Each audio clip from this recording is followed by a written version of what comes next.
சிட்டுக்குருவியும் காகமும். ஒரு காட்டில் சிட்டுக்குருவி ஒன்று வசித்து வந்தது.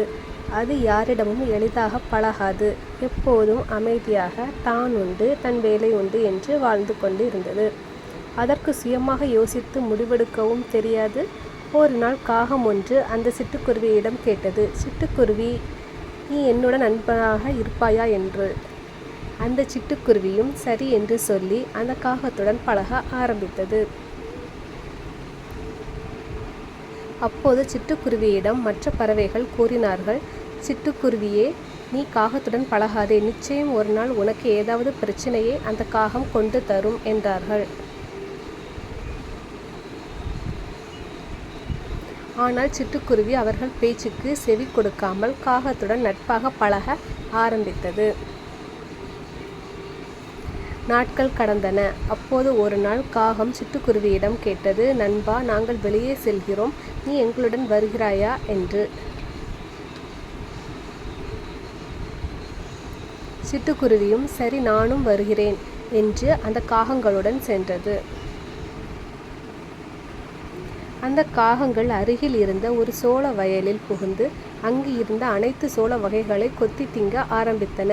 ஆனால் இந்த சிட்டுக்குருவியோ அமைதியாக ஒரு மரத்தில் அமர்ந்திருந்தது.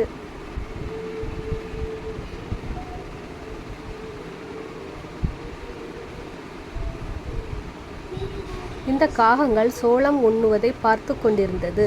அப்போது திடீரென்று அந்த விவசாய நிலத்தின் உரிமையாளர் ஓடி வந்தார். கையில் கம்போடு வந்து இந்த காகங்களை விரட்டினார்.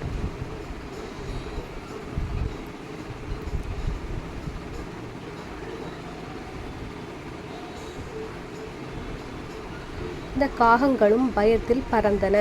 அந்த காகங்கள் சிட்டுக்குருவியை தனியாகவே அங்கு விட்டு கொண்டு பறந்து சென்றன.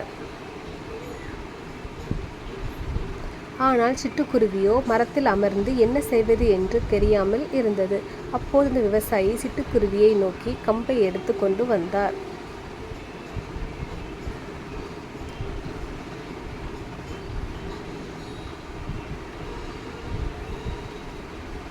சிட்டுக்குருவி விவசாயியிடம் சொன்னது, ஐயா, நான் எந்த தவறும் செய்யவில்லை. நான் இந்த மரத்தில் சும்மாதான் அமர்ந்திருந்தேன். உங்களுடைய நிலத்தில் உள்ள எந்த சோளத்தையும் நான் உண்ணவில்லை என்றது. ஆனால் விவசாயி அந்த சிட்டுக்குருவியின் பேச்சை கேட்காமல் அந்த கம்பை எடுத்து சிட்டுக்குருவியை அடித்தார். சிட்டுக்குருவியும் கீழே விழுந்தது. அப்போதுதான் சிட்டுக்குருவி உணர்ந்தது, மற்ற பறவைகள் சொன்னதை நான் கேட்காமல் போனது என்னுடைய தவறுதான் என்று எண்ணி வருந்தியது.